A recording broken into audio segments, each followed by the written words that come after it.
Greetings from Seminyak Beach on the island of Bali in Indonesia. I have been in Bali now for almost a month. To be exact, today is my 28th day on this beautiful island. Tomorrow will be my 29th and I am flying out of Bali tomorrow. So this video is gonna be unscripted. And I said, okay, why not just make a video to share the cost of staying here for almost a month. I said, okay, it might be helpful to some people. And like I said, this is gonna be an easy video, no editing, no music, nothing like that. So if you're not into this kind of videos, I suggest you leave. But if you're interested in hearing what I'm gonna say, you can hang out with me while I walk this beautiful beach. I am staying about 5-minute walk away from this beautiful beach, not that far. And I am walking toward another beach that I am not sure what that is. So today is my first time I'm walking toward that direction. So I stayed in 3 hotels here on Bali. My first stay was in a city called Ubud. That is a little bit far from the beach. It's more inland in the middle of Bali Island. I stayed at that hotel for almost 2 weeks, 14 nights, and per night I paid $28 US. So total cost for 14 days at that hotel is about $392 US. And then I moved to a city called Kuta, which is not that far from Seminyak. Kuta is also a beach town close to the airport, that direction where I am pointing. And I stayed there for 4 nights. I stayed there for 4 nights and I paid $30 US. So total cost at that hotel for 4 nights, I paid about $120 US. And then I moved to Seminyak, which is this one. This is Seminyak now. And I'm staying now in Seminyak at the hotel for about $60 US per night for 11 days. And that came out around $660 US. I decided to splurge more in Seminyak because I realized that it's very cheap to stay in Bali. I said, okay, I'm gonna spend more in Seminyak. And all the hotels that I stayed at, including the one that I'm staying currently in Seminyak, includes breakfast, includes Wi-Fi. Everything is good. And actually the first hotel in Ubud, that does not include breakfast. And but the breakfast at the hotel in Ubud cost only $3 US. So it's not that expensive. So total cost for staying at the hotels for 29 days came out about 1,172. Let me repeat that, 1,172 US. And all the stays that I had, perfect hotels, and I shared most of them in my previous hotels. You can go back and watch those videos to get an idea of what kind of hotels I stayed. So now we're done with the hotel section. Let's talk about the food, but let me cross this wet area right here. It's kind of challenging to get to the other side. Okay, I crossed the wet area and I had to turn off the camera because I don't want to slip and then the camera gets wet and it breaks down. So I said, okay, I'm not gonna take the risk. So the food, I spent about 10 US dollars per day. So I would say about 300 US dollars for my entire stay, 29 days. And then transportation for Grab, they call it Grab here. Grab is kind of similar to Uber. And that was about 100 US dollars. And then laundry services, only 2 US dollars. And that's because I do my laundry, I wash my clothes at the hotel using the sink at the hotel room. But sometimes I get lazy and I just go to the laundry service business, and I just give them the clothes, and they weight them, and based on how heavy I pay by kilogram. But it's very, very cheap. So I went there 3 times, and I did not even spend more than $2 for the entire laundry service. Look, this is another section of Seminyak Beach. Like I said, this is now the first time I'm walking in this area. I walked the other beaches, Seminyak Beach, Canggu Beach, Uluwatu Beach, Kuta Beach, and I shared those in my previous videos. So, hotel stay is 1,172 US dollars, and food at a very nice restaurants, I would say about 300 US dollars for 29 days. And transportation is about 100 US dollars. I'm sharing the cost now using US dollars for the sake of simplicity.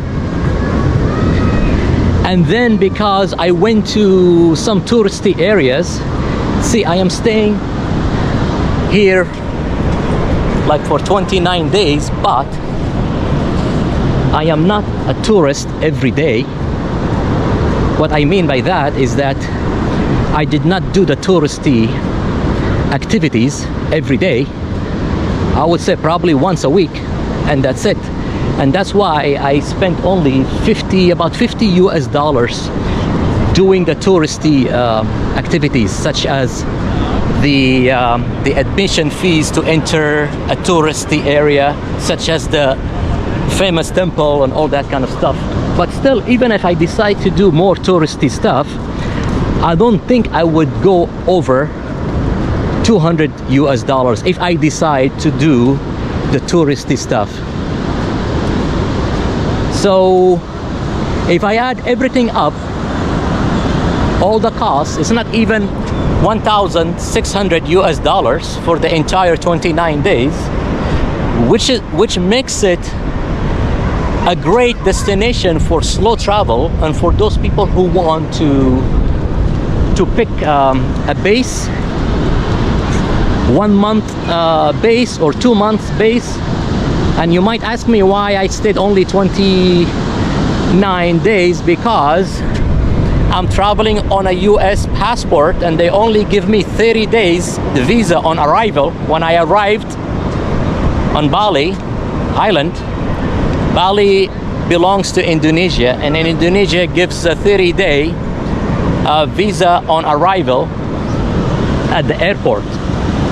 However, if you plan to stay more than 30 days, you can apply for a visa online prior to your arrival to get 60 days as opposed to 30 days. And you can extend that as well. Once you arrive in Indonesia, you can extend it for another 30 days or 60 days. I'm not quite sure what the exact rules as far as extending your visa, but in my case, even if I get 30 days on arrival, I have the flexibility to extend it for another 30 days, but I already have another country to visit, and it's already on my itinerary, and I already booked a flight, and my flight is tomorrow to another country that I will stay in that country for two months, because they give 90 days free 90 days visa for US citizens. So I decided that I'm gonna stay 2 months in that country, and that country, by the way, is as beautiful as Indonesia as well, and it's very cheap destination. But I wanted to do this kind of video now because the Bali in Indonesia, especially in summertime, almost I would say almost all countries in Southeast Asia in summertime, July, August, they have rain. It's a rainy season in other countries like Thailand, the Philippines, what else? You name it. Philippines, Thailand, Vietnam. Those countries are not good to visit during this time because of the rainy season. However, Bali, the weather seems to be very, very nice around this time, which makes it a perfect destination to do a slow travel in the summertime around this time. If you want to stay in one location to enjoy a beautiful country, beautiful nature like this one, and spend less money. And the weather is nothing short of exceptional. No rain. It rains a little bit in the morning, but if it rains for 10 minutes, 15 minutes, and then it stops. So you can watch my previous videos and see what kind of weather I faced. Perfect weather. And that's why I came to Bali around this time. I wanted to go to Vietnam, but the weather is not good around this time. So I was, okay, I'm gonna postpone Vietnam trip until winter time, around November, December, January. I don't want to deal with the rain that they have around this time. And all the costs that I shared with you now, if you are planning to visit Bali Island as a tourist for vacation for two weeks or 3 weeks, you might actually spend a little bit more money, because your mindset is a little bit different if you visit Bali as a tourist as opposed to a digital nomad who's gonna stay in Bali for long term. In other words, like I mentioned before, I don't consider myself a tourist because I'm staying here slow travel, long term. 1 month, 29 days, that's long compared to 99% of the travelers that travel to Bali. They come here for 3 weeks, 2 weeks, 1 week, and then they leave. And they tend to spend actually more because they like to hire tours, and they do the touristy stuff every day. But in my case,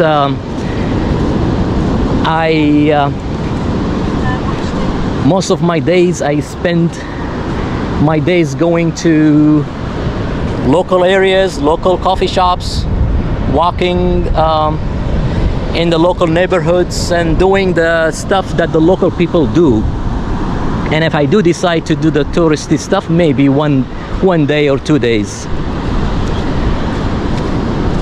And when I do the touristy stuff, I notice that I spend more money, and that's why I want to bring that up. So if you are visiting as a tourist, just keep in mind you're gonna spend a little bit more.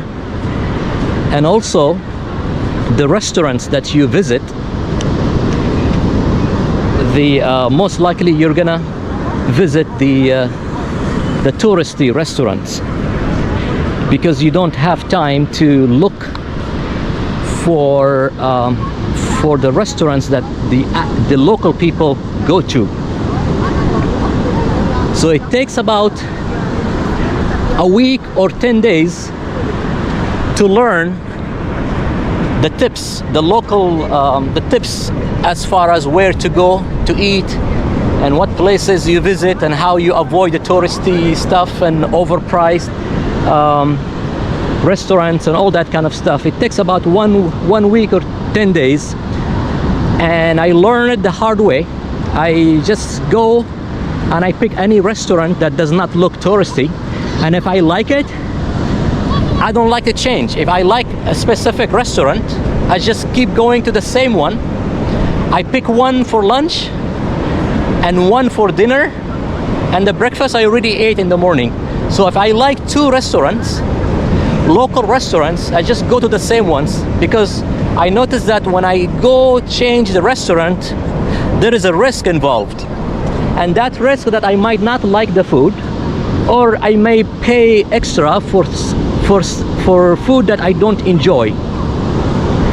But when I was in Kuta, I stayed in Kuta, I met an Australian gentleman who always travel to Bali almost 4 times a year.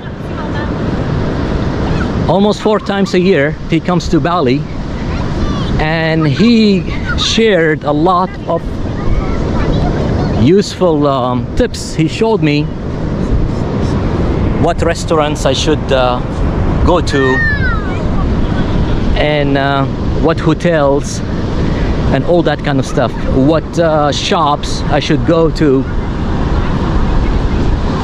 So basically I usually learn from people as well when I meet other travelers, and I target those travelers who actually staying long term, because that's when I learn from them. I don't learn from tourists who come to Bali for 2 days, 3 days, 4 days, and then they leave. I don't learn from them because they don't know anything.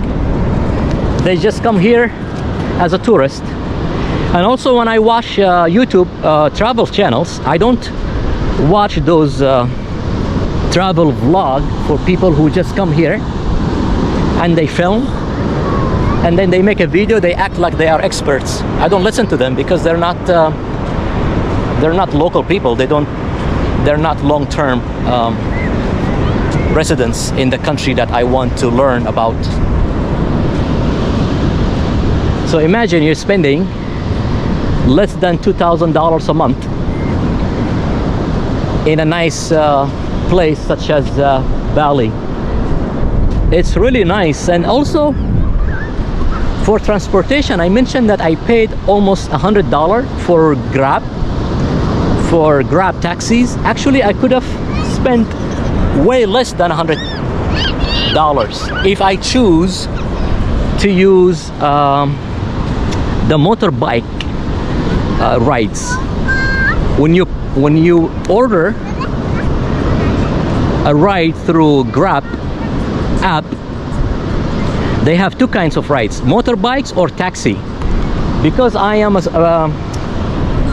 don't feel safe riding a motorbike in this crazy traffic here in Bali, I always pick a car, even though I pay a little bit more. But I like to err on the side of caution. I like to pay a little bit extra and be safe.